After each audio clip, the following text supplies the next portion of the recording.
আসসালামু আলাইকুম রহমতুল্লাহ। বন্ধুরা, আমি আজকের একটি নতুন ইলেকট্রিক্যাল ড্রয়িং নিয়ে আসছি। আজকের ড্রয়িংয়ে আমি দেখাই দেব ইমার্জেন্সি লাইন অথবা IPS এর লাইন সহ কীভাবে আপনারা বাসাবাড়িতে ওয়্যারিং করবেন। আজকের ভিডিওটা যদি আপনি প্রথম থেকে শেষ পর্যন্ত মনোযোগ সহকারে দেখেন তাহলে খুব সহজেই আপনারা যে কোনো বাসাবাড়িতে সঠিক নিয়মে ইমার্জেন্সি লাইন এবং IPS এর লাইন সহ ওয়্যারিং করতে পারবেন। সেই জন্য আজকের ভিডিওটা আপনাকে প্রথম থেকে শেষ পর্যন্ত দেখতে হবে, কোথাও স্কিপ করা যাবে না। তো আপনারা দেখতেছেন এখানে আমার 3টা রুম, একটা কিচেন এবং আমার এখানে ডিবি বোর্ড এবং একটি IPS লাইন দেওয়া আছে। এটা IPSও বলতে পারেন এবং ইমার্জেন্সি লাইনও বলতে পারেন। তো আমি এখানে ড্রয়িং করে আপনাদেরকে দেখাই দেবো খুব সহজভাবে। আপনারা যদি আজকের ড্রয়িংটা খুব সুন্দরভাবে এবং মনোযোগ সহকারে দেখেন তাহলে আপনার অন্য আর কোনো ড্রয়িং দেখতে হবে না বাসাবাড়ি ওয়্যারিং করার জন্যে। সেই জন্য আপনারা অবশ্যই মনোযোগ সহকারে সম্পূর্ণ ভিডিও দেখবেন। তো আমি ভিডিওটা শুরু করার আগে আপনাদের কাছে আমার একটা রিকোয়েস্ট, আপনারা যারা নতুন আমার এই ভিডিওটি দেখতেছেন ভিডিওতে একটি লাইক দিয়ে দিবেন, আর ভিডিওটি দেখার পরে অবশ্যই আপনারা আমার চ্যানেলটি সাবস্ক্রাইব করে পাশে থাকা বেল বাটনটি অবশ্যই বাজিয়ে দিবেন। তো এটা হচ্ছে আমার বাসার এনার্জি মিটার। আপনাদের বাসায় একাধিক এনার্জি মিটার থাকতে পারে। এনার্জি মিটারের পাশে আমার আর্থিংয়ের যেই রডটা, সেই আর্থিংয়ের চিহ্ন দেখতেই পারতেছেন আপনারা। এটা হচ্ছে আর্থিংয়ের চিহ্ন, এটা হচ্ছে আমার এখান থেকে আমি আর্থিং ব্যবহার করব। আর এটা হচ্ছে আমার সিঙ্গেল ফেজ এনার্জি মিটার। তারপরে এটা হচ্ছে আমার ডিবি বোর্ড। আপনাদের বাসাবাড়িতে প্রত্যেকেরই একটা ডিবি বোর্ড অবশ্যই থাকে।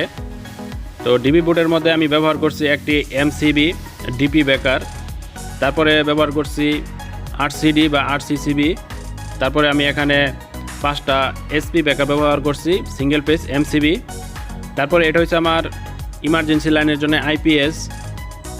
তারপরে প্রত্যেকটা রুমের মধ্যে আমি একটা কাটআউট ব্যবহার করছি, একটা ইন্ডিকেটর, একটা সকেট, একটা রেগুলেটর এবং 3টা সুইচ। এবং আমার এখানে দেখতেছেন একটি আর্থিংয়ের চিহ্ন, তার মানে আমার এখানে সুইচ বোর্ডে অবশ্যই আমার একটা আর্থিং দিতে হবে, যেহেতু আমি এখানে সকেট ব্যবহার করব। আপনারা এখানে MK সকেটও ব্যবহার করতে পারেন। আমি এই সকেট এবং সুইচগুলো দিয়ে আমি দেখাই দিচ্ছি। তারপরে রুমের মধ্যে আমি একটা ফ্যান, 2টা লাইট, একটা লাইট ইমার্জেন্সির জন্যে। আপনারা একাধিক লাইট ফ্যান থাকতে পারে, সমস্যা নেই, আপনারা শুধু ড্রয়িংটা ফলো করবেন তাহলে হয়ে যাবে। সেমভাবে আমি 3টা রুম ওয়্যারিং করব। তারপরে আমার এটা হচ্ছে কিচেন রুম। এখানে আমি একটি কাটআউট, একটা ইন্ডিকেটর, একটা সকেট এবং 2টা সুইচ এবং 2টা লাইট এবং একটা অ্যাডজাস্ট ফ্যান। তো আমি সবগুলো এখন ওয়্যারিং করে আপনাদেরকে দেখাবো, আপনারা অবশ্যই মনোযোগ সহকারে দেখবেন। তো প্রথমে আমি এনার্জি মিটারের নিউট্রাল ফেজটা কানেকশন করে দিব, মেন নিউট্রাল ফেজ। তারপরে এনার্জি মিটারের আউটপুট থেকে আমার ডিবি বক্সের যে মেন সার্কিট ব্রেকারটা আছে, ডিপি ব্রেকারটা, সেটাতে আমি মেন লাইন কানেকশন করে দিব। তো আমার ডিবি বোর্ডের মেন সার্কিট ব্রেকারে আমার কানেকশন হয়ে গেছে। এখন ডিপি ব্রেকার থেকে আমি RCCB বা RCD ব্রেকারে আমি কানেকশন করে দিব। প্রথমে আমি নিউট্রালটা কানেকশন করে দিয়েছি। তারপরে RCD বা RCCBর আউটপুট থেকে আমি নিউট্রালটা যেই ডিবি বক্স বা CCM বক্সের মধ্যে নিউট্রাল বাসবার থাকে সেটাতে কানেকশন করে দেব। তারপরে ডিপি ব্রেকার থেকে আমি RCBর মধ্যে ফেস লাইনটা দিয়ে দেব। তো দেখুন আমি ফেসটা দিয়ে দিছি এবং আউটপুট থেকে আমি সবগুলা সার্কিট ব্রেকারে আমি ফেস লাইন দিয়ে দেব। তো ডিবি বোর্ডের সবগুলা সার্কিট ব্রেকারের মধ্যে আমার ফেস লাইন দেওয়া হয়ে গেছে।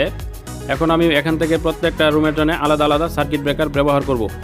তো প্রথমে আমি 1 নম্বর সার্কিট ব্রেকার থেকে 1 নম্বর রুমের যেই কাটআউট আছে সেটার মধ্যে আমি ফেস লাইন দিয়ে দিব এবং আমি একটি মেন নিউট্রাল নিয়ে এসে সরাসরি ইন্ডিকেটরে লাগিয়ে দিব।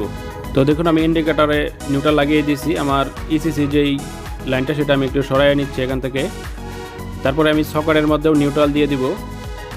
তো দেখুন আমার সুইচ বোর্ডে নিউট্রাল কানেকশন হয়ে গেছে। এখন আমি যেই কাটআউটের আউটপুট থেকে সবগুলা সকেট, সুইচ এবং রেগুলেটরের মধ্যে আমি ফেস লাইন কানেকশন করে দিয়েছি। তো এখানে সুইচ বোর্ডে দেখুন আমি একটা সুইচের মধ্যে ফেস লাইন দেই নাই, একটা বাকি রাখছি। এটাতে আমি ইমার্জেন্সি অথবা IPS এর লাইন দিব, সেই জন্য আমি এটা বাকি রাখছি। তারপরে আমি 2 নম্বর রুমে মেন লাইন টানবো।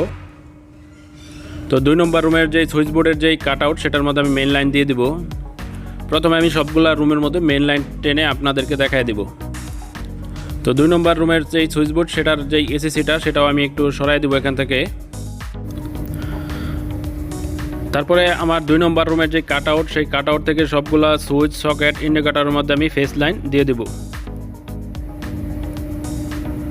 তো দেখুন আমি এই সুইচ বোর্ডেও একটা সুইচ বাকি রাখছি, এটা ইমার্জেন্সি লাইনের জন্য। তো এখন আমি এই সুইচ বোর্ডের জন্য বা এই রুমের জন্য একটি মেন নিউট্রাল টানবো, সেটা আমি ইন্ডিকেটরে লাগাই দিব। তারপরে আমি সকেটে ইন্ডিকেটর থেকে শর্ট করে দিব। তো আমার 2 নম্বর রুমের মেন লাইনের কাজ শেষ। তো এখন আমি 3 নম্বর রুমে মেন লাইনের কাজ করব। সেই জন্য 3 নম্বর সার্কিট ব্রেকার থেকে আরেকটি ফেস লাইন নিয়ে 3 নম্বর রুমের যেই কাটআউট সেটার মধ্যে আমি ব্যবহার করব। আপনারা অবশ্যই মনোযোগ সহকারে সম্পূর্ণ ভিডিও দেখবেন। তো 3 নম্বর রুমেও আমি সেমভাবে কাটআউটের আউটপুট থেকে সবগুলা সুইচ, সকেট এবং রেগুলেটরে ফেস লাইন দিয়ে দিব এবং একটা সুইচ বাকি রাখবো আমার ইমার্জেন্সি লাইনের জন্য। তারপরে 3 নম্বর রুমের যেই মেন নিউট্রাল সেটাও আমি এখান থেকে টেনে দিব। তো দেখুন 3 নম্বর রুমের আমার মেন নিউট্রাল দেওয়া হয়ে গেছে এবং আমার সকেটে আমি শর্ট করে দিয়েছি। তো এখন আমার কিচেন রুমের জন্য মেন লাইন টানবো। তো আরেকটি সার্কিট ব্রেকার থেকে আমি মেন লাইন সরাসরি কিচেন রুমের যে কাটআউট সেটা আমি দিয়ে দিব। প্রত্যেকটা রুমে আমি কাটআউট ব্যবহার করছি সেফটির জন্যে। তারপরে সবগুলা সুইচের মধ্যে আমি শর্ট করে ফেস লাইন দিয়ে দিব এবং কিচেনের মধ্যেও আমি একটি সুইচ বাকি রাখছি, সেটা আমার ইমার্জেন্সি লাইনের জন্যে। তো এখন আমার কিচেন রুমের জন্য একটি মেন নিউট্রাল টানতে হবে। তো আমি কিচেন রুমে একটি মেন নিউট্রাল দিয়ে দিয়েছি। প্রত্যেকটা রুমে আমার আলাদা আলাদা নিউট্রাল এবং আলাদা আলাদা ফেজ ব্যবহার করছি। তো ডিবি বোর্ডের মধ্যে আমার একটা সার্কিট ব্রেকারের লাইন দেওয়ার বাকি ছিল, সেটাও আমি দিয়ে দিলাম। আমার এই সার্কিট ব্রেকারটা ব্যবহার করব আমার আইপিএসের চার্জিংয়ের জন্যে। তো আইপিএসের চার্জিংয়ের জন্য আমার 220 ভোল্ট এখানে ইনপুট করতে হবে এবং আমার এখানে ব্যাটারির জন্য দেখুন নেগেটিভ এবং পজিটিভ রয়েছে। তারপরে আইপিএস থেকে আউটপুট ব্যবহার করার জন্য আমার এখানে সকেট লাইন, এটা থেকে আমার আইপিএসের আউটপুট ব্যবহার করতে হবে। তো আমি এখন আইপিএসে আমি 220 ভোল্ট ইন করে দিব। আমরা অবশ্যই কেবলের কালারটা পরিবর্তন করে নীল কালার দিয়ে দিব, তাহলে আমাদের চিনতে এবং মার্ক করতে সহজ হবে। আপনারাও সেমভাবে করবেন। তো দেখুন আমার ফেস লাইন দেওয়া হয়ে গেছে। এখন আমি আইপিএসে আমি নিউট্রাল দিয়ে দিব। তো আমার নিউট্রাল দেওয়া হয়ে গেছে। তো এখন আমি প্রত্যেকটা রুমের যেই লাইট ফ্যান সেগুলো আমি ওয়ারিং করে দেব। এখন আমি প্রত্যেকটা রুম আলাদা আলাদা ওয়ারিং করে দেখাবো আপনাদেরকে। এখন আমি রুম ওয়ারিং করার জন্য কেবলের সাইজটা একটু চিকন নেব। এতক্ষণ দেখছিলেন মোটা কেবল দিয়ে আমি মেন লাইন টানছিলাম, আপনারাও সেমভাবে করবেন। আপনাদের লোড অনুযায়ী কেবল মেজারমেন্ট করে বের করে তারপরে কাজ করবেন। তো আমি প্রথমে আমি ফ্যানের লাইনটা রেগুলেটর থেকে দিয়ে দিয়েছি। তারপরে একটি সুইচ থেকে আমার যেই এসি লাইটটা থাকবে সেটাতে আমি একটি ফেস লাইন দিয়ে দিয়েছি। তারপরে আমার যে সুইচ বোর্ডে নিউট্রাল দিয়েছিলাম এই নিউট্রাল থেকে আমি ফ্যান এবং 2টা লাইটের মধ্যে আমি নিউট্রাল দিয়ে দিব। আপনারা ইমার্জেন্সি লাইনের জন্য আলাদা নিউট্রাল ব্যবহার করতে পারেন। তো আলাদা নিউট্রালের কোনো প্রয়োজন নেই, আপনারা যেই এসি লাইনের নিউট্রাল সেটাই ব্যবহার করলেই ভালো, তাতে কোনো সমস্যা হবে না। তো আমার 2টা লাইটের মধ্যে নিউট্রাল ফেজ দেওয়া হয়ে গেছে। এখন আমার ইমার্জেন্সি লাইনের জন্য যেই নীল কালার সেটা আপনারা অবশ্যই দেখতে পারতেছেন। তো আপনারা বোঝার সুবিধার্থে আমি আর নীল কালার ব্যবহার করছি। সেমভাবে আমি 3টা রুমেই ওয়ারিং করব, আপনারা মনোযোগ সহকারে দেখবেন। আর আপনারা যারা এখন আমার চ্যানেলটি সাবস্ক্রাইব করে নাই, অনুগ্রহ করে আমার চ্যানেলটি সাবস্ক্রাইব করে পাশে থাকা বেল বাটনটি অবশ্যই বাজিয়ে দিবেন। আমার চ্যানেলে অসংখ্য ইলেকট্রিক্যাল কাজের ভিডিও রয়েছে, আপনারা সেই ভিডিওগুলো দেখতে পারেন। আপনারা যদি সেই ভিডিওগুলো দেখেন তাহলে অনেক ধরনের ইলেকট্রিক্যাল কাজ, ড্রয়িং শিখতে পারবেন। আমি খুব সুন্দরভাবে এবং সহজভাবে সবগুলো ভিডিও তৈরি করে থাকি। তো আমার প্রত্যেকটা রুম সেমভাবে ওয়ারিং করা শেষ এবং প্রত্যেকটা সুইচ বোর্ডের মধ্যে আমার একটা সুইচ স্পেয়ার রাখা হয়েছে। যে কোনো মুহূর্তে লোড বাড়তে পারে অথবা আমার সুইচ পুড়ে গেলে যেন আমি ব্যবহার করতে পারি, সেজন্য একটা করে সুইচ আমি স্পেয়ার রেখে দিয়েছি সুইচ বোর্ডের মধ্যে। তো এখন আমি কিচেন রুমে ওয়ারিং করে দেখাবো আপনাদেরকে। এখানে আমার একটা সুইচ কম আছে, আমি একটা সুইচ বাড়ায় নিব। তারপরে একটা সুইচের মধ্যে আমার ফেস লাইন দিয়ে দিতে হবে। আমি এখান থেকে ফেস লাইন দিয়ে দিচ্ছি এবং আরেকটা যেটা বাকি আছে সেটা আমার ইমার্জেন্সি লাইন ব্যবহার করব। তো আমি ড্রয়িংয়ের সুবিধার্থে আমি লাইটগুলো উপরের দিকে উঠাই নিচ্ছি। তো আমি এখন লাইট এবং ফ্যানের লাইন দিয়ে দিব।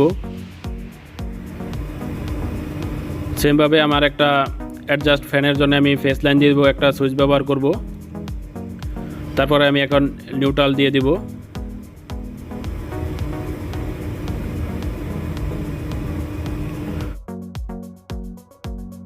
তো কিচেন রুম আমার কানেকশন হয়ে গেছে। এখন আমি আইপিএস থেকে একটি লাইন নিয়ে প্রত্যেকটা রুমের মধ্যে ইমার্জেন্সি লাইন দিয়ে দেব। তো আমি প্রত্যেকটা রুমের প্রত্যেকটা সুইচ বোর্ডের মধ্যে একটা করে সুইচ আমি ইমার্জেন্সি লাইনের জন্য রাখছিলাম। সেই সুইচ থেকে আমি মেন লাইন নিয়ে সরাসরি আমার আইপিএসের যে আউটপুট সকেট সেই সকেটে আমি লাগাই দিব এবং 2 নম্বর রুমের মধ্যে আমি শর্ট করে দেবো। এভাবে 3 নম্বর রুম এবং কিচেন রুমের মধ্যে আমি ইমার্জেন্সি লাইনের যে সুইচটা রাখছিলাম সেই সুইচের মধ্যে আমি ফেস লাইন দিয়ে দেবো এবং নিউট্রালটা আমার রুমের যেই এসি লাইনের নিউট্রাল সেটাই আমি ব্যবহার করব। তো প্রত্যেকটা রুমের মধ্যে আমার আইপিএস থেকে ইমার্জেন্সি লাইন দেওয়া হয়ে গেছে। আমি একটা করে লাইট ব্যবহার করছি, আপনারা চাইলে একের অধিক লাইট ব্যবহার করতে পারেন এবং ফ্যান ব্যবহার করতে পারেন। তো এখন আমার প্রত্যেকটা রুমের জন্য আমি ইসিসি বা গ্রাউন্ডিং বা আর্থিং ব্যবহার করব।